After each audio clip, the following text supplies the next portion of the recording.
You're listening to Helping of Happiness, episode 103. Today we're talking to Darla Staker about what it's like to be a search and rescue volunteer.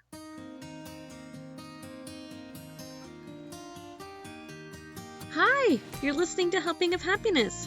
I'm your host, Hillary Hess, a crazy mom of 7 kids who loves to eat and loves to travel. Mom life can be exhausting, hectic, and scary at times. So let's take this journey together. We can love, we can learn, we can laugh, we can cry, and we can become better friends while we're at it.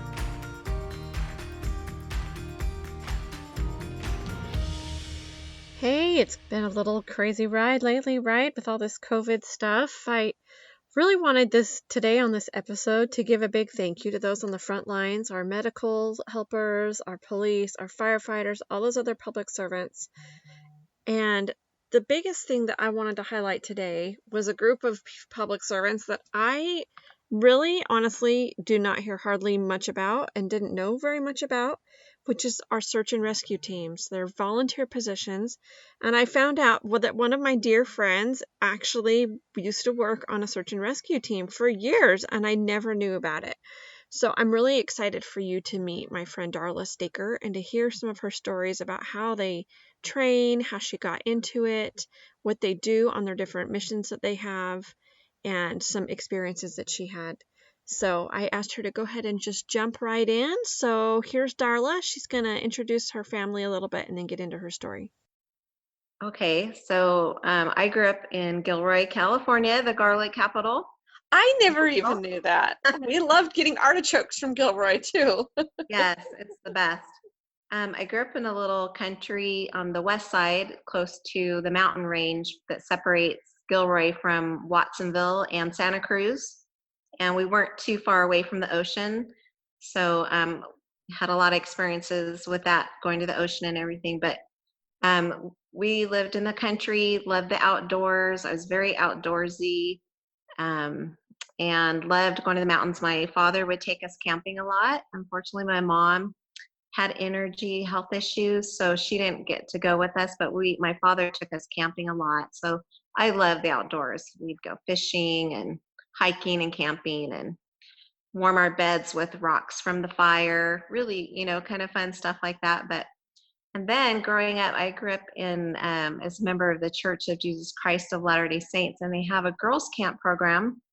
And I loved girls' camp because they taught us how to survive in the wilderness. And we went on a lot of like 3 and 4 day hikes. Each year you were certifying for girls' camp.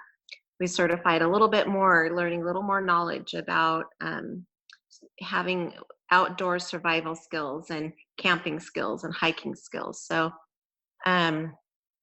the 3rd and 4th year were phenomenal for me. That's the year you do your 3-day and 4-day hike and certify in your skills, and I loved it. I really thrived with that. And so I would always imagine myself, as an adult, going on those kinds of trips and camping, Blazing the trails and blazing the trail, living off the land. Yeah, so that was just in my brain and my heart. So years later, I met my husband at BYU, and we dated for almost a year before we got married. And we got married and started our family a few years after that. And then in 2004, unfortunately, my husband passed away. He was killed in an automobile accident.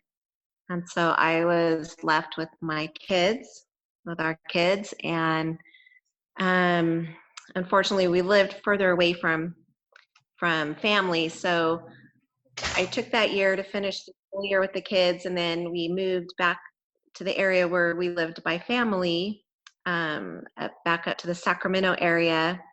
And we bought a home in the foothill communities, close to the Sierra Mountains.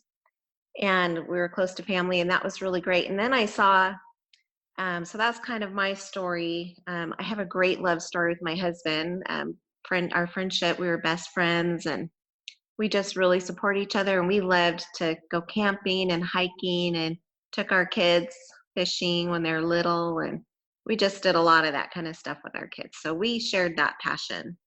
And but I missed him a lot. It was hard to raise my kids on my own, and I had a good family support network. I was just finishing up nursing school. I had just finished all of the prerequisites I needed to get into a nursing program when my husband passed away. And he was so helpful in getting me through my classes. We had just finished up his MBA program um, when we had moved away from family and took this phenomenal job in the Central Valley of California. And then everything happened. And then I had finished my classes but couldn't go to nursing school because I didn't have the support system I needed to watch my kids. Um, they tell you that you have to pretty much say goodbye to your family, and you need all the support you can have with your kids if you have them to get through the program. And so I just didn't have that support system. And so I waited. And my kids, everything was so raw and fresh, with losing Jim. So we moved close to family, and I was just raising my children, going to, the typical, I was always a stay at home mom, which I loved, but, doing all of and I was able to stay at home, which was a huge blessing. We were able to do that financially with how everything settled with losing my husband. But so long story short, we, during that time I started, I saw, an advertisement for that. So I started looking online. So this is how I started. I looked online. I Googled once I saw the search and rescue team. I Googled for my county. So you Google for your county, whichever county you live in is how you find the contacts for search and rescue for your county. So I Googled my county, and it showed there are different teams that you can join depending on what specialties or hobbies that you have. Like if you love riding ATVs, they have that, four-wheel drives. If you love jeeping, some have that. If you like motorcycle riding, our team had a huge motorcycle team. If you like riding horses, my team had a mounted unit. And then there are also a lot of people love to hike, and they have a ground pounders team, which is for hiking.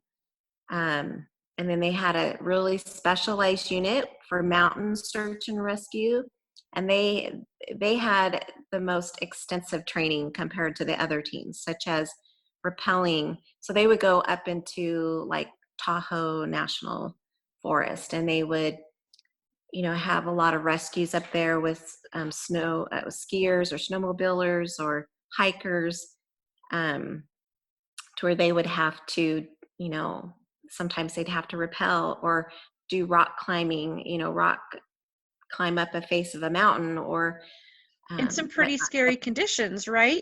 I'm just yeah, thinking, if yeah, it's a skier, you've got snow and ice, and that's kind yes, of a scary adventure to try to go and save yeah. somebody.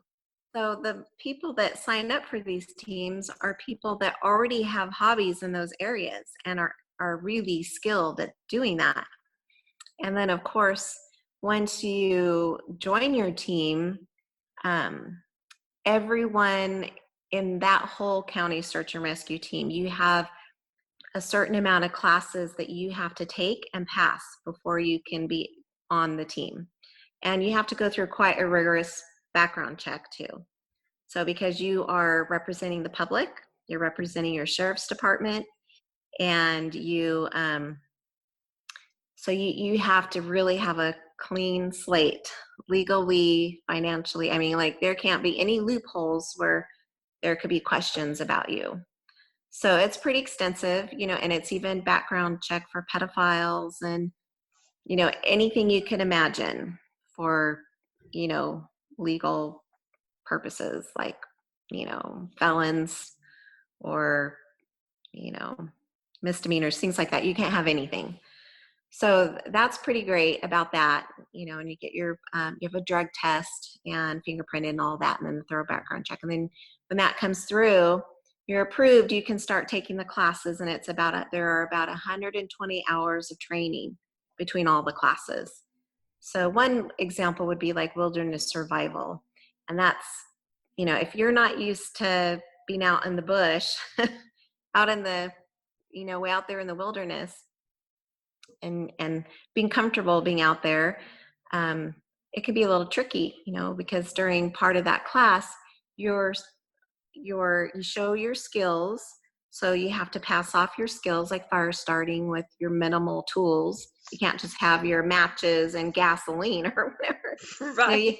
You have to be efficient with your flint and steel and all your fire starter that is simple, that can fit in your pack, that's approved on the list. And you have to, in 15 minutes in that class, like once they put you in your spot, because everyone is separated, I don't know, by 100 feet or so, that is taking that class. Once you go out and they put you in you're put out there overnight by yourself, you're way out in the wilderness, and you're separated by about 100 feet or more. You can see each other's campfires at night, but that's about it, you know. um, but you have to, like, the first 15 minutes, once you're dropped off to your spot, you have to have your rescue fire going, your emergency signal out, and your tent up. So Wow. so you learn pretty quick, and if you don't pass the that class the first time, it's okay. You can keep taking it, but you don't want to be like, oh, I had to take it 10 times, and your teammates are like, oh, I don't want to be out on her team. Yeah, so yeah, and you have to learn 12 knots, and they have to be perfect, and you can't have any of your training material to look at. And they check that once you're set up. They come around different times during the day and night to check on you. You have to keep your fire going all night. You have to you have to have a couple different ways that you purify your water and show them, and you have to get your own water. And we would take the classes during the winter. So we're out there in the winter. It got down to 14 degrees at night. And you don't have a sleeping bag. You don't have a pillow. You have to make your own bed. We learned how to cut pine boughs and stuff them in black plastic bags. And that's your mattress. And it actually is pretty comfortable. And so you have two of those, and it's your mattress and pillow together, and you can use your coat if you want to take your coat off, but you layer your clothing. You learn how to layer your clothing.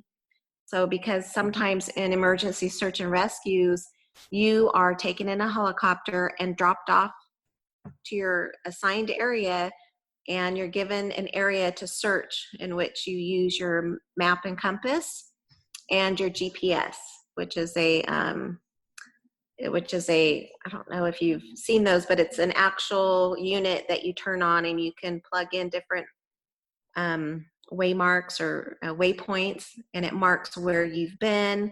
And at the search and rescue site, where when you're called in for a search and rescue, and you go there, they assign you to an area, and they put that information into your GPS unit, so that when you're out on the site, you have your exact area where you are to search. And a lot of times it's in a grid pattern, and you learn all of that and all the other different classes, so that when you're on a search with your team, you know how to do a grid search together, so you don't miss one little Wow. inch of that area. And it depends on what you're searching for. That's more for like an evidence search.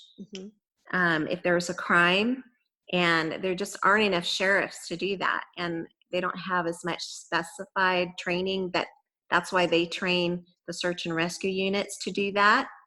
So we go in, and sometimes we're on hands and knees if we're looking for a bullet shell or So a this isn't knife. just for a missing person. This can be for anything that the county Yes, sheriff's department needs. anything that they need. Wow. We could be searching for missing person, or a child, or a baby. Unfortunately, in our society, we have psychopaths that live amongst us, and they might do something to their child. Say a couple is separated, and they're battling over who gets, custody of the child, and one parent might be upset about that and not happy, and they're mentally not okay, and they decide to harm the child.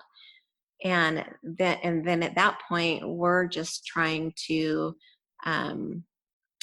we're not trying to rescue at that. After a certain amount of time frame that goes by, an infant can't survive past, a certain amount of time if they were just left there. And hopefully they were just left there. But unfortunately, some people, harm them. But sometimes it's just a recovery.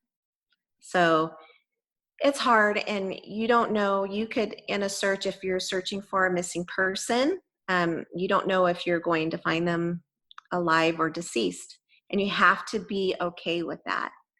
Some people can't handle that, and you have to decide for yourself if that's a situation that you could put yourself in, So, but if you think you could handle that, that's great. I mean,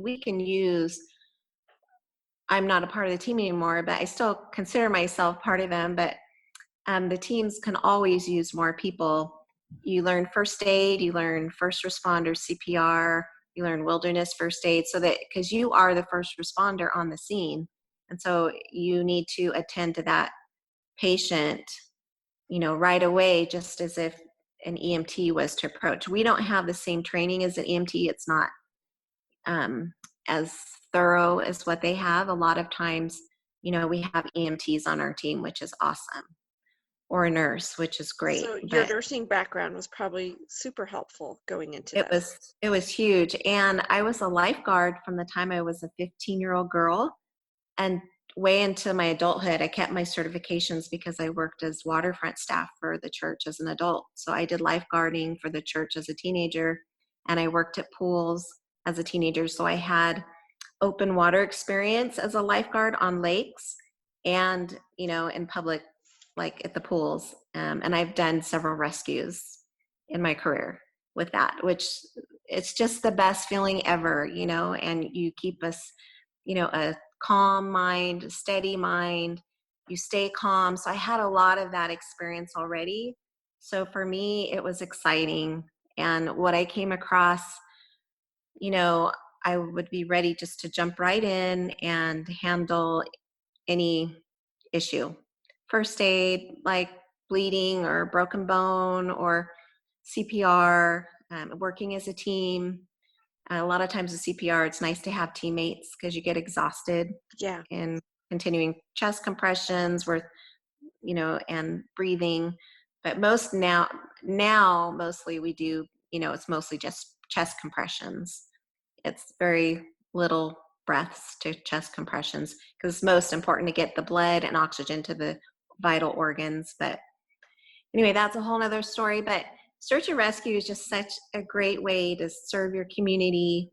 I guess I didn't say this at the beginning, but we were friends way back in California before and after the time that Jim passed away. And I just loved our time that we had together for those short years, and just have always loved being around you so much. You have just such Oh, a air of goodness about you. It's just contagious. So thank you. I know Jim and I loved you and your husband so much too. You guys were just the most precious couple, and we thought so much of you guys. We were so excited for your, marriage and getting to know you guys, and just so fun. We had you watch our kids. That's how much we trusted you and thought of you. And you well, and we just loved doing it. We were, I guess for our audience, we just had our oldest. We only had one.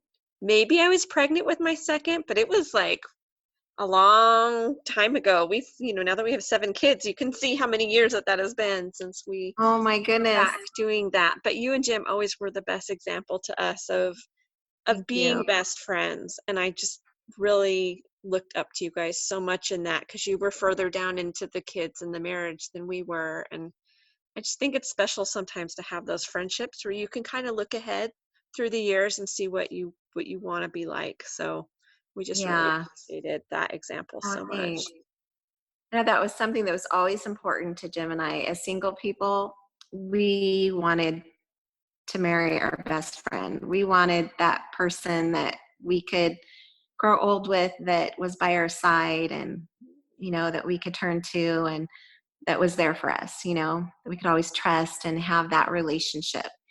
And it just was, we just got so lucky that we ended up being in the same place, the same time, and meeting and having so much in common, and we just clicked.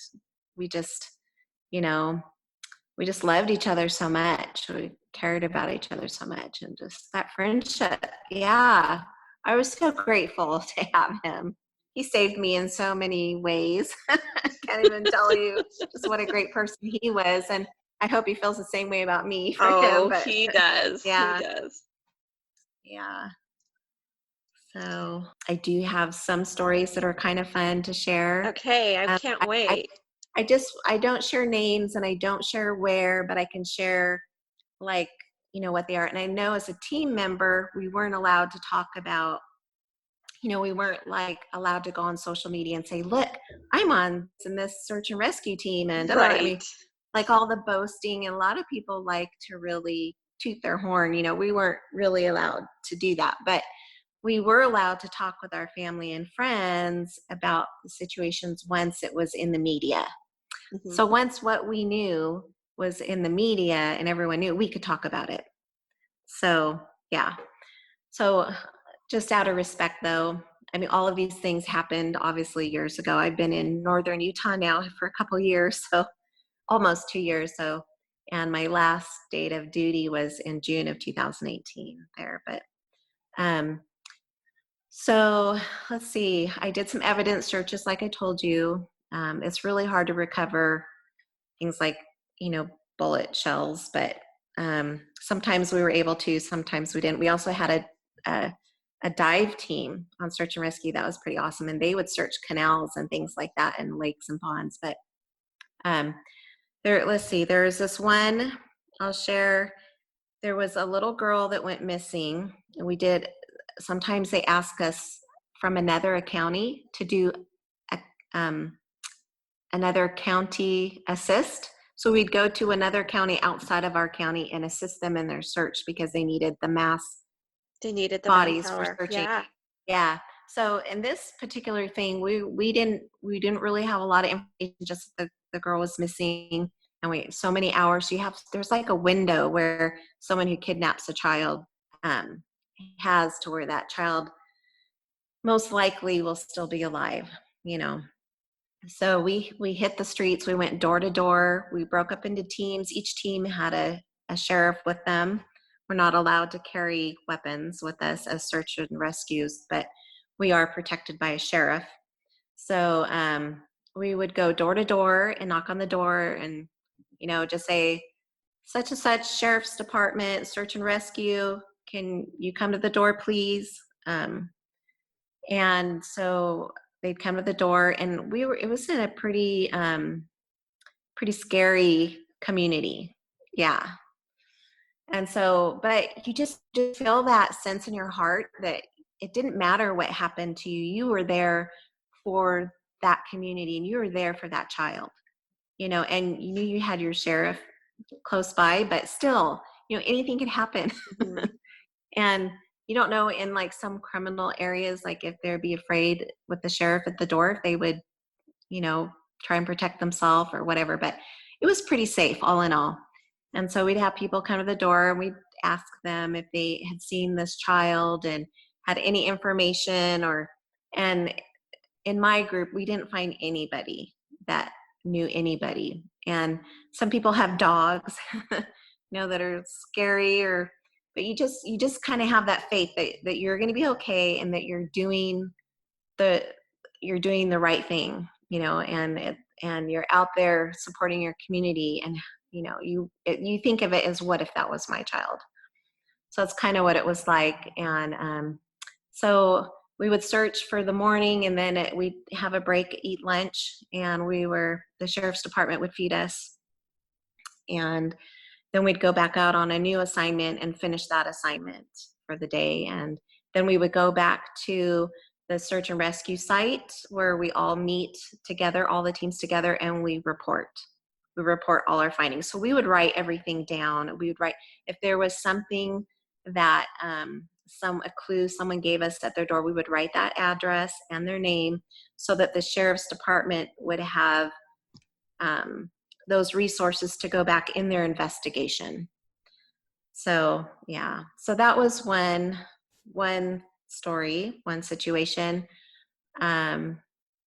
Another situation, unfortunately, we were looking for an infant, and it was we went to do another county assist again, and it was further away. It was in an area where it was really hot, and it was in the dead heat of summer, and it was so incredibly hot. We were in the 104, 105 degree weather, and we're trained for that, and we have to wear our uniforms, and they're quite warm, but they're 100% polyester, so they breathe.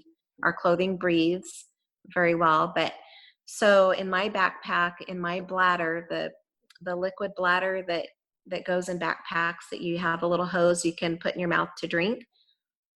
They told us that, that we should put in drinks that have electrolytes in it, because we'd be searching for hours on end in the heat.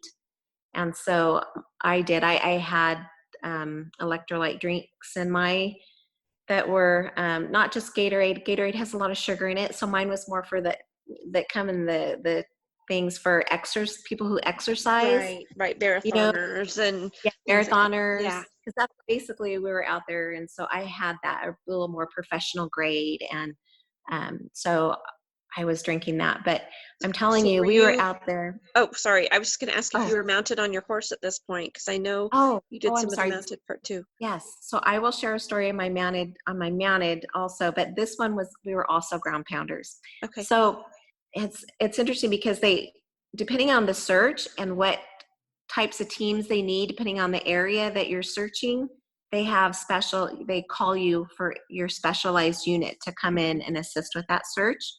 So the one that was in the city, we were ground pounders. And the one that we were out in a rural community. So some people had hundreds of acres, some people had 5 acres, some had 2 acres. That's kind of what this rural search was like. And we had permission from all the landowners to search their property. And then also we were on private property, like government property too, just searching down by the riverbeds and things like that. But so it was a ground pounding, but I will share a mounted unit one. So just depending on the need of the sheriff's departments, where the search areas are and what they need is what we would go do. But this one, so what was interesting about this one is that we were dressed, we still had our hiking gear on and everything, and it was like 103, 104. We were sweating like crazy. And we were out there for hours, and we'd have our little snacks and food in our backpacks, but you just didn't really feel that hungry because you were so hot. So we were drinking Yeah. a lot. And the interesting thing is that you didn't have to pee at all because it all came out in your sweat. I mean, not That to is really crazy. talk that way, but this is serious survival here, so you didn't have to go at all, but you just sweat it all out. And it was the craziest thing ever. The whole day we didn't have to, because but we would look under bushes or anything that looked, like there could be something there. And so, but we had a couple hot spots that ended up not coming up with what we were hoping for. So unfortunately, that child was never recovered either. And it's just so sad. So that was that example. And I just thought, and approaching people sometimes can be, they don't want you on your property, or even though they know you're there, they might not be as friendly, or they've said yes to the sheriff's department that you can search there. They're not as friendly because you're in their business. Yeah. You go through their garage, you go through their sheds, you search their whole property, and you have permission to go in their homes, or kind of crazy. So I had one man one time, we were on a huge acreage that this man, it was hundreds of acres this man owned. And for some reason, somehow he got skipped. We were coming, and we were told we had permission to search. So sometimes, we're all human, things like that can happen. It's unfortunate, but it can happen. And we were doing a grid search on his property. So we were spread out from each other. And he came roaring straight up to me on his ATV with a face full of rage. And he hopped off and marched right to my face and screamed and yelled, "What are you doing on my property? Get off my property. You have no right to be here." And he could tell it was like government. We were in our search and rescue gear with our Right. sheriff's department. And he's just like, "What the heck?" So we said, "I'm sorry, sir, but I can't tell you why we're here, but our sheriff is over there and you can go talk to him about it." And he I felt very threatened. I was very afraid, but I stood my ground and I just kept telling him what I was allowed to say, apologizing, but telling him that he could go over and talk to the sheriff. So finally, one of the other people who works as a paramedic, who works in those kinds of situations like daily, she came over and talked to him and was able to really help him to go over and talk to the sheriff. So that happened. And then he came back over, smiles, apologizing. "Oh, absolutely, you can search." Once he realized what we were there for, he was all in. You're not Yeah. just taking over the territory. Yeah. What is this, some government plot? No, really. We don't do that. But this other time, so I was on a mounted search and rescue. I was on a couple of those. You don't get called as much when you're on horseback, because they have like all of the other four-wheel drive vehicles and motorcycles that they feel like can go in the bushes a little bit more. They want to protect the horses and keep us on trails, which we're like, "Hey, look, we're four-wheel drive, we're on horseback, we can go wherever." So, but anyway, so we were assigned to safe trails, which was nice too. But so there was this one search where there was three of us that could go that day as a team, and you only answer the calls. You answer, but you say yes or no when you get the call, if you can go or can't go. Not everyone can go to every call. And so there's three of us on this one search, and we were looking for this lady who had become missing.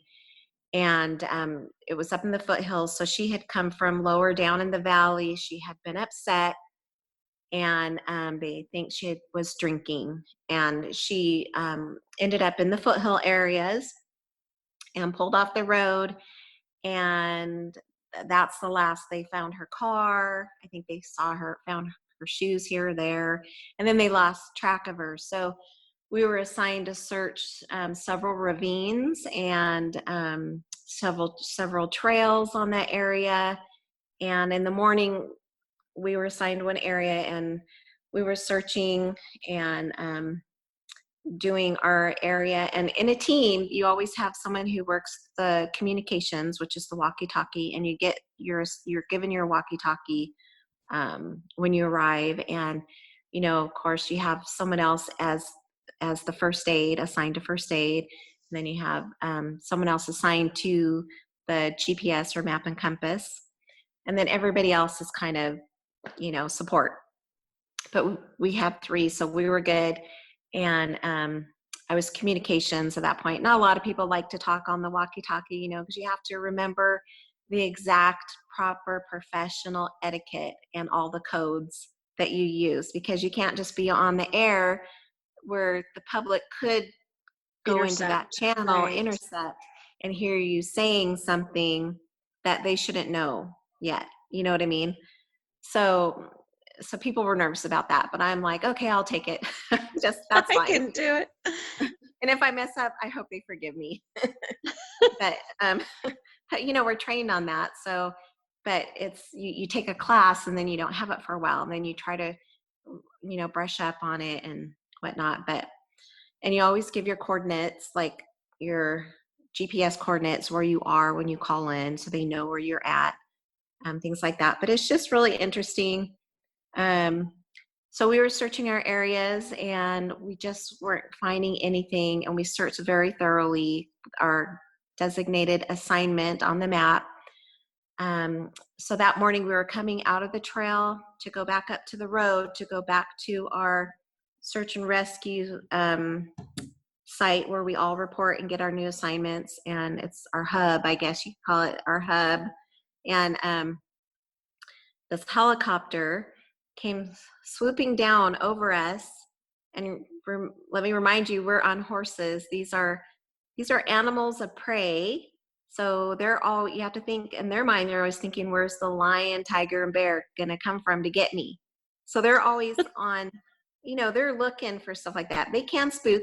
That's why we do so much training with our horses before they pass as a search and rescue horse.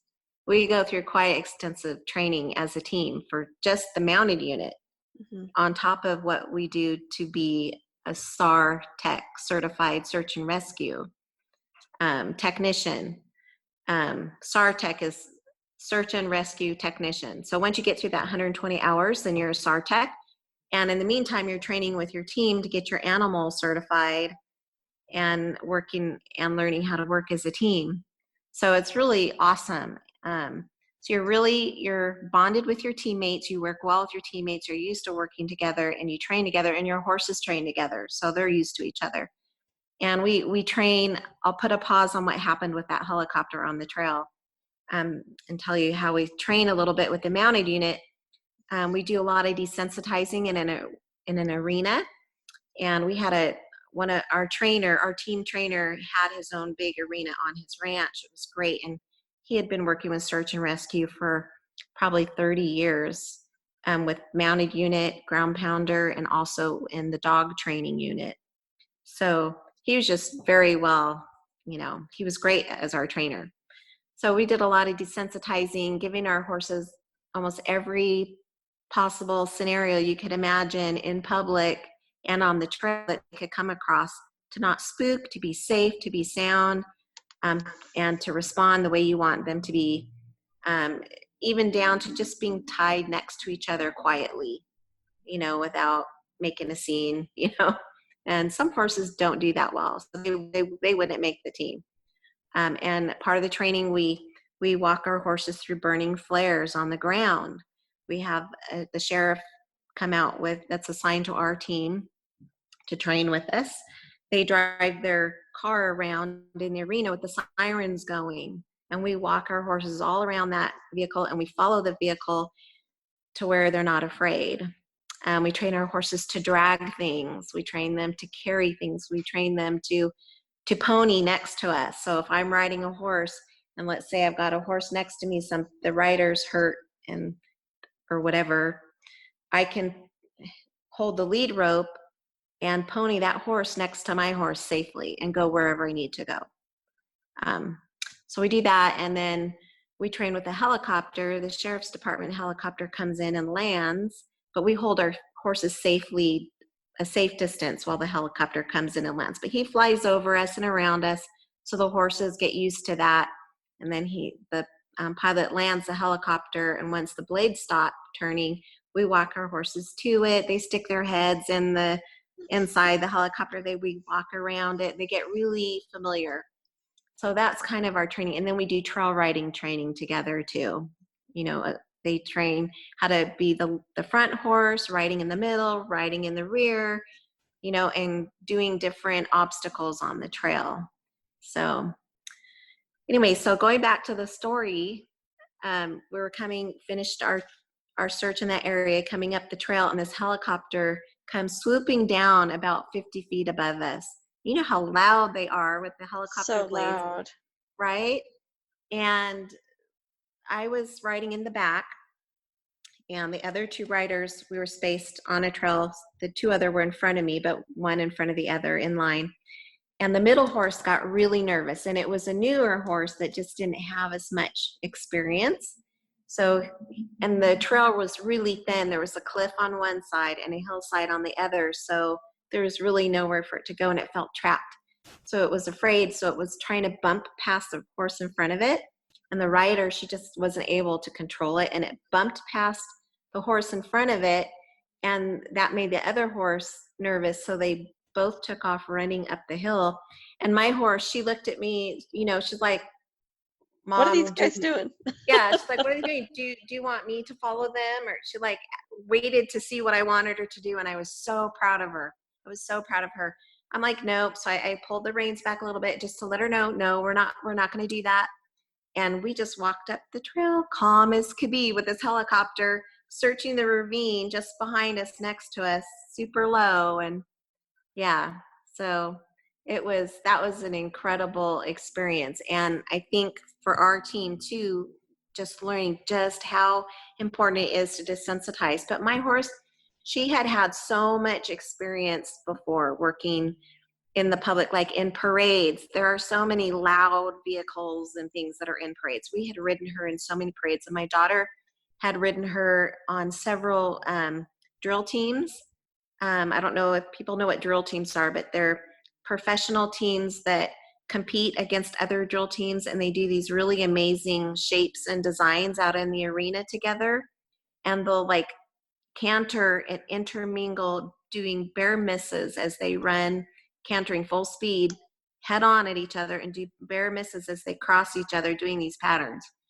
And they do a lot of parades. And so my horse that I was riding that day, because I had 3 search and rescue horses, but I took her, and but she was just so desensitized. So many parades, so many kids on her, so many loud everything. So we would take her everywhere. And so that was huge. So the helicopter she was already used to from the training too, but she was like, if mom No big says it's deal. okay, it's okay. It's whatever mom says. I trust her. Because that's huge. Your trust between you and your horse is huge in your training, where they, as much ground training as you could give them, as much desensitizing to different elements that are out there, loud noises, people, being in crowds, being anywhere like that is huge for them to be calm, cool, collected. Um, and it all comes down to, all of that training is so important, but that trust that they feel with you as their leader, because in their mind's eye, you're their leader. You know, horses live in a herd, and they have the dominant mare in the herd. The stallion, he runs around and protects them and makes sure that they go where he wants to move them to, but there's always a dominant mare, and she's the boss in there. And if your horse sees you as the dominant mare, then they're going to follow you. And if you establish the trust that they're safe when they're with you, it's all about safety. It's not dominating them. It's not about cruelty and a submission to being a good horse. It's all about trust and safety and rewarding them with, feeling good when they do the right thing and they feeling safe with you. That is the best way to train them in all the situations. So yeah, so that day worked out really, really great for me. But yeah, there's at the top of the hill, they were able to get their horses in line. But that was just a huge, like, okay, this is why it's so important for desensitizing of the horses, and maybe giving them more training, before they're, you know, before they're a SAR Tech certified horse. Mhm. But yeah, so it's just great experiences like that. Our second search for the day, this is another great story. We were assigned to go further out by the river. So we loaded our horses back in the trailer, and we drove out to the canyon where the American River runs through it, and searched where there's some bridges there. And there was this big dirt road that went up the back of the mountain. A lot of people hike it, to where there's this dam at kind of back way and at the back. And we were assigned to search that whole area and the ravine that the river followed. So we were riding up through there, and we got to the top. We didn't see, we would stop and use our binoculars to search all along the ravine and across the ravine on the other side of the hill the best we could. So that took a while.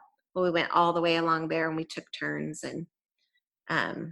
And then when we got to the top of the hill, one of my companions, she needed to use the restroom. She needed to go find a bush, because that's all there was out there. And we have, our little emergency kits. We have our own little toilet paper. We have our own food. We have our own water. We have our first aid stuff packed on our horses. So we have everything that we're supposed to have with us, like, for 72 hours. You never know. So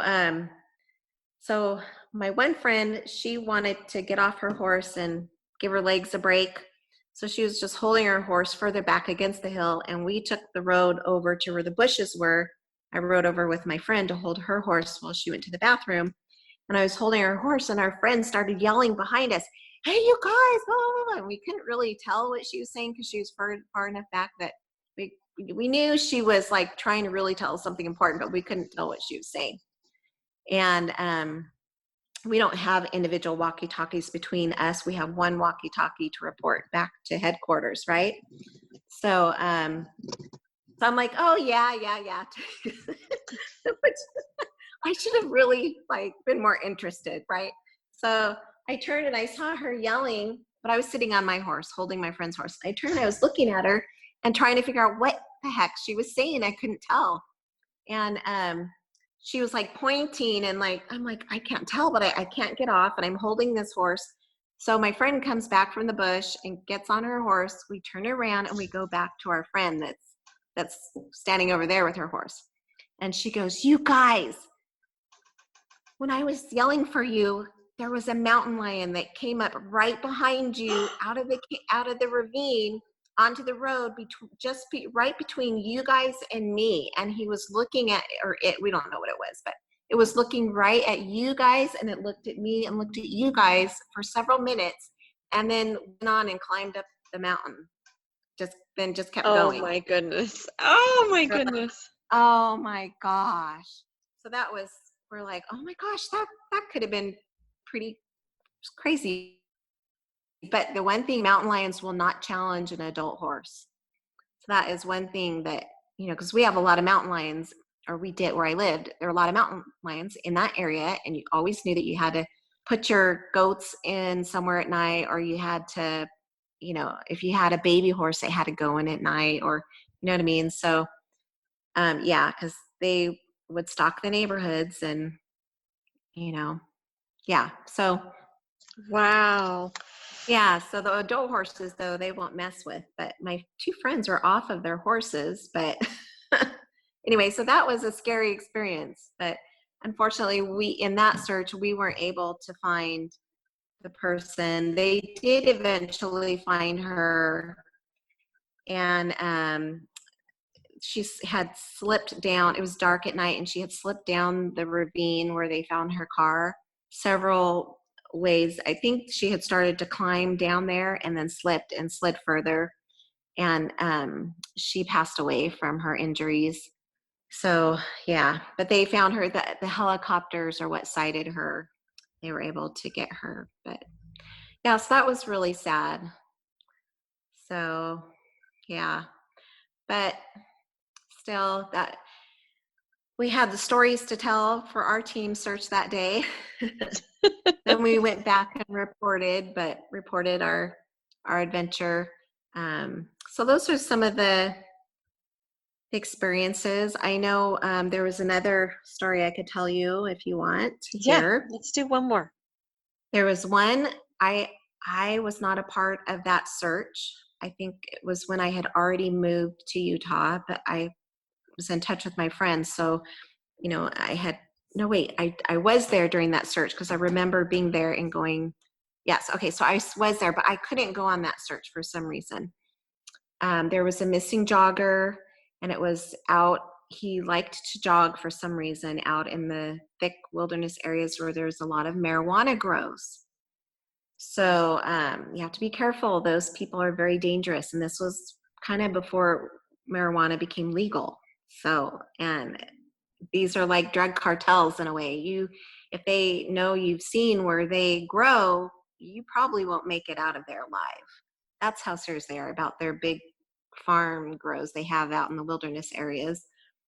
And so anyway, I wasn't able to go, but some other people went, and there was a team of 2 women and a man, and they were searching and looking for this jogger, and they were shot at, and one man was hit.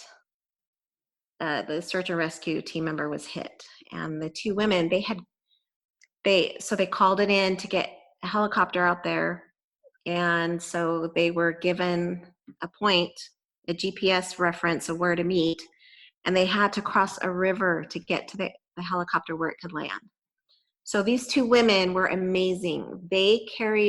When they got to the part of the river where they were kind of chest deep, they held this man above their head. I don't know how they did it. It's kind of those things where like a child or someone gets pinned under a car and someone miraculously lifts it off of someone, or a tractor falls on someone and the person that comes to help them miraculously, can lift that vehicle off that person. And who knows how.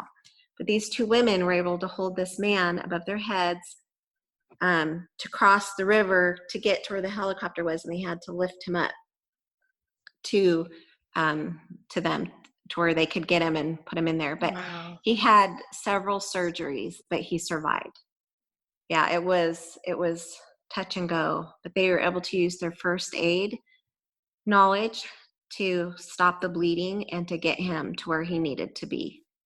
So that was amazing. But I mean, you're at risk. You don't know what you're going to come across, Yeah. So, and we have an annual dinner where the sheriff's department honors the search and rescue teams, and that's really wonderful. And I remember the one that the dinner that we had that was in that year after that situation happened, and how they were honored, and we just all cheered for them, and we cheered for the man that he was able to survive that. And it was hit and miss. It was scary for him with the surgeries he had to go through and everything. But Well, and so did you yeah, get pretty bonded with your team since you were in these crazy situations that really, a lot of the time, are probably just discussed between yourselves and not your families or anything?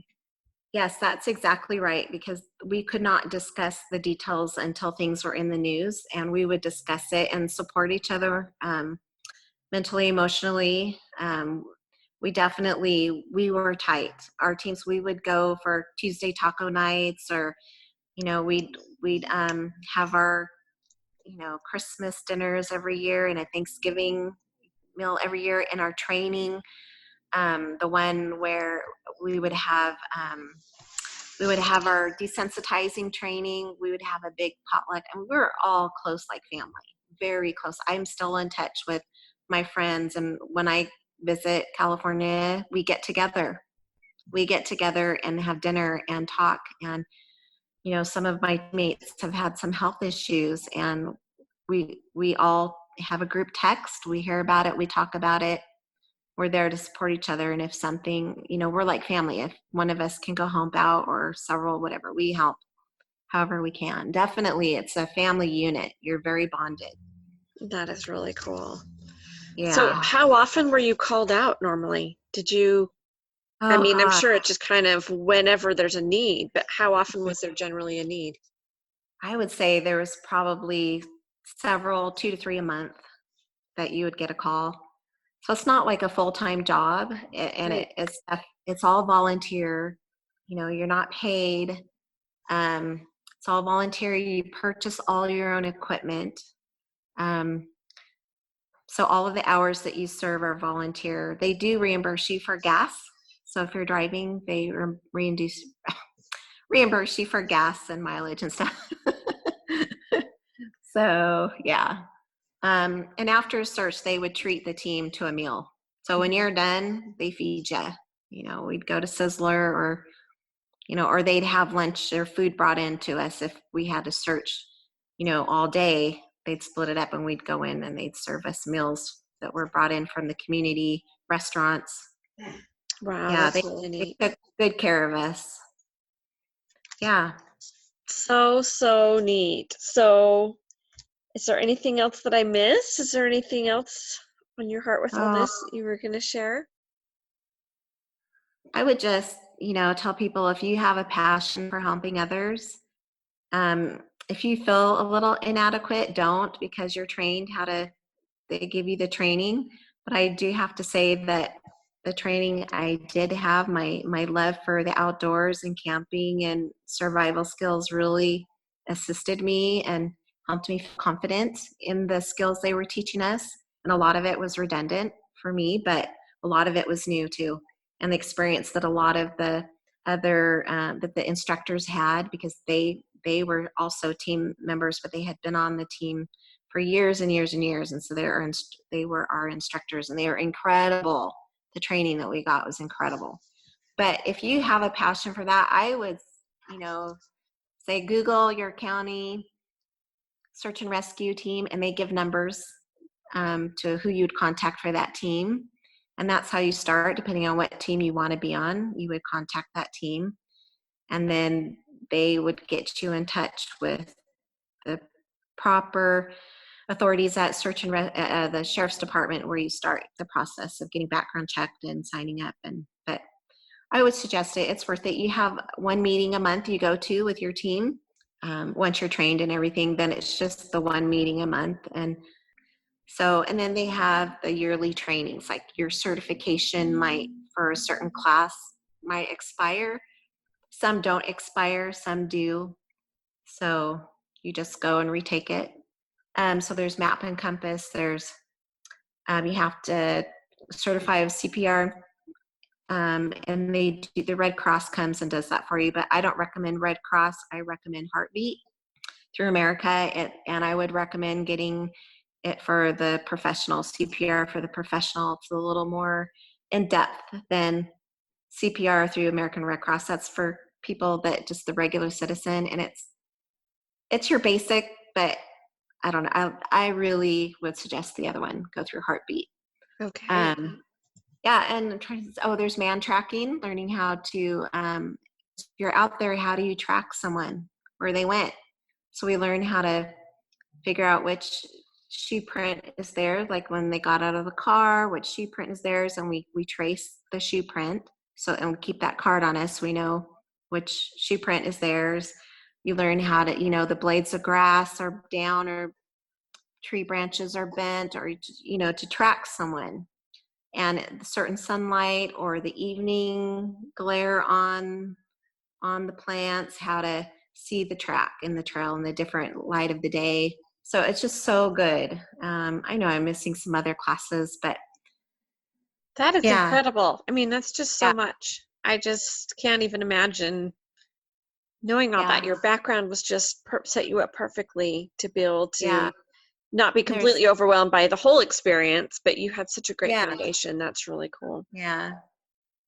And there's a class called Rough Terrain. You learn how to carry a person out in the basket, the human basket that they lay in, and you learn how to tie them in with your knots. That's the one you learn all your knots in, how to properly secure them, because you have to get that basket out to where the helicopter picks them up.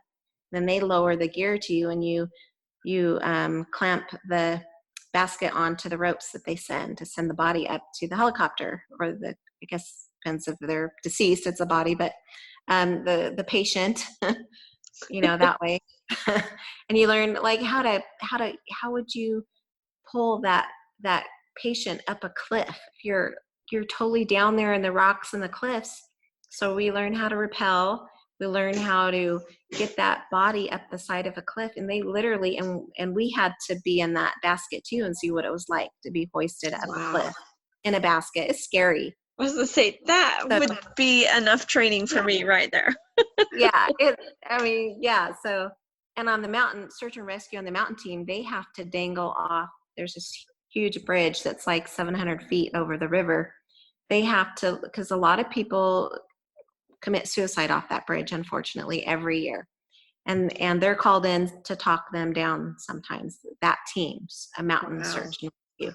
So they'll go and rappel and dangle off that bridge. That's something I just couldn't do. And they will go and hang and rappel off that bridge. And if they have to secure someone to bring them up, I have so much respect for them. So, there's things like that too. So, Wow. Amazing. yeah. Yeah. Well, I really appreciate you sharing all of this with me, because this is just all such new information for me. And I'm sure if it's new for me, it's new for people in our audience. So I really appreciate you taking the time to Definitely. come on Yeah. here and talk about this and encourage those that are looking for an adventure and a way to serve, that this is maybe going to be a good fit. So thank you. Definitely. Definitely. And we work in community outings too. Like sometimes we're trying to fundraise to have more gear for our whole team.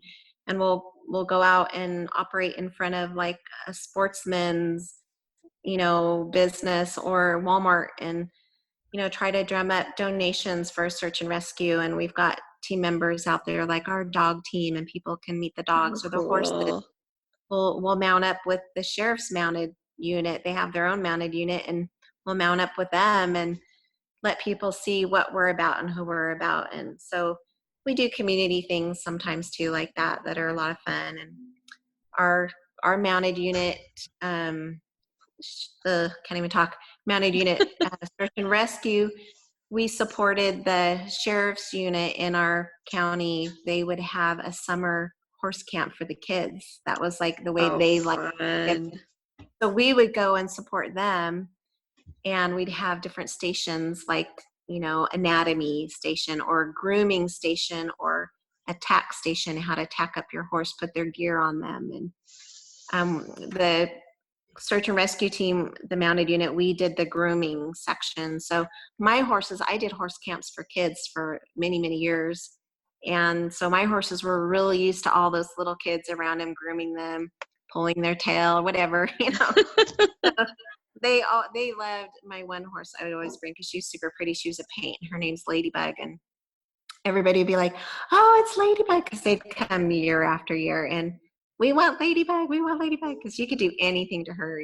They'd braid her tail. But the other horses were really good too on our team, and they were all good for that. But, one of the gals on my team, she would paint glitter on her horse's hooves for that week. The kids loved seeing the glitter on her I horse. can't even imagine. My kids would love that. Yeah. Right.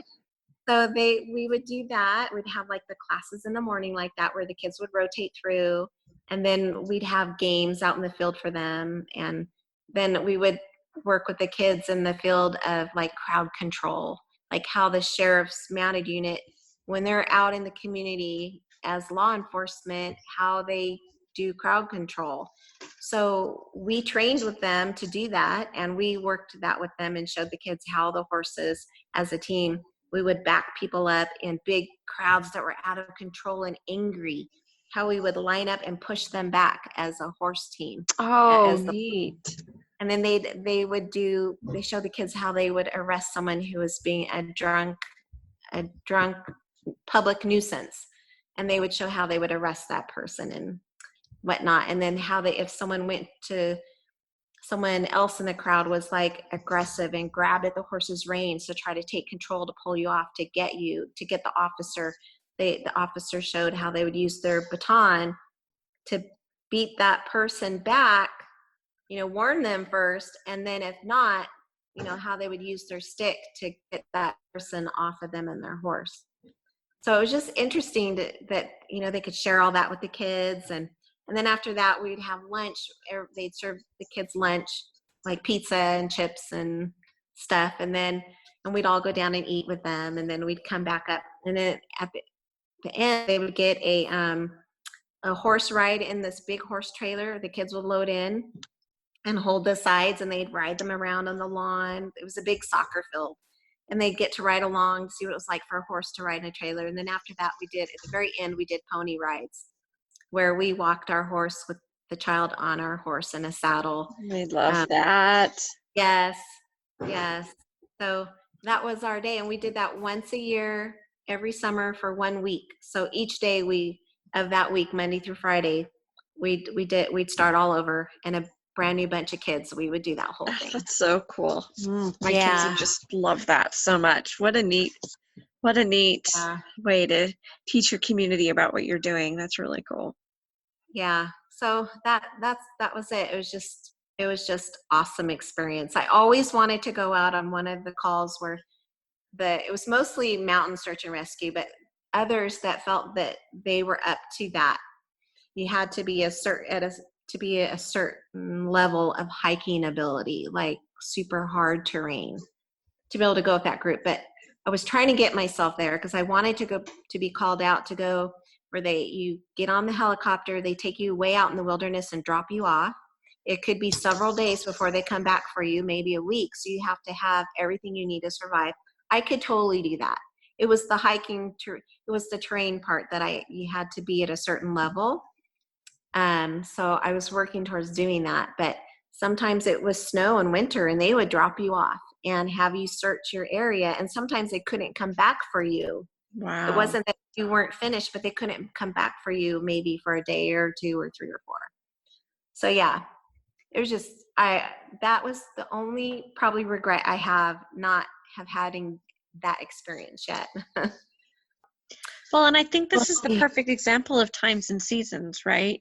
You've had this season of being in search and rescue. You've had this season of doing your nursing, season of raising your kids.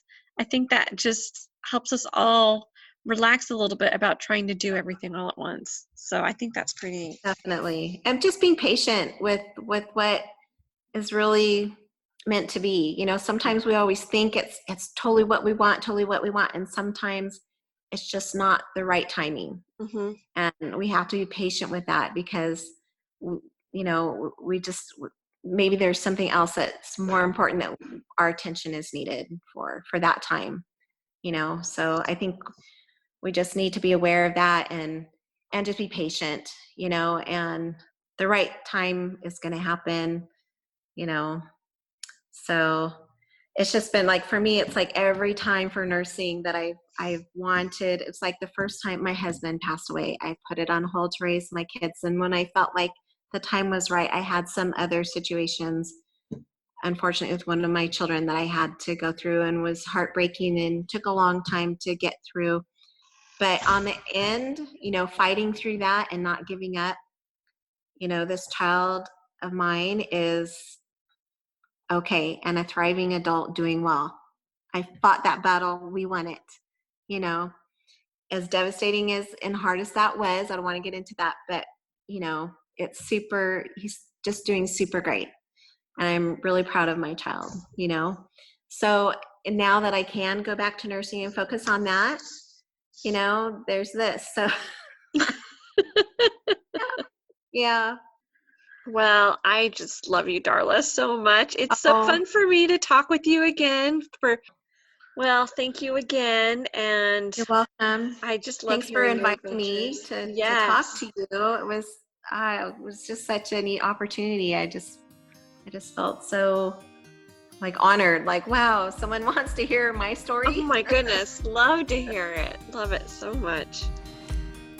So I don't know about you, but I learned a ton from Darla. I really had no clue that so much training went into search and rescue. I didn't realize that it's all volunteer. And I just think that it's so amazing that these people are willing to sacrifice so much of their time and their energy and really risk their lives for others. And I'm just really grateful that there's people like Darla that are out there just ready to serve whenever we need them. So go give a big thank you to another person on the front lines that is serving you today. And if you're listening through Apple Podcasts, we would love a rate, review, and of course, subscribe. And definitely share this with a friend if you think that they would enjoy this or if you think it would be helpful to them. Have a great day.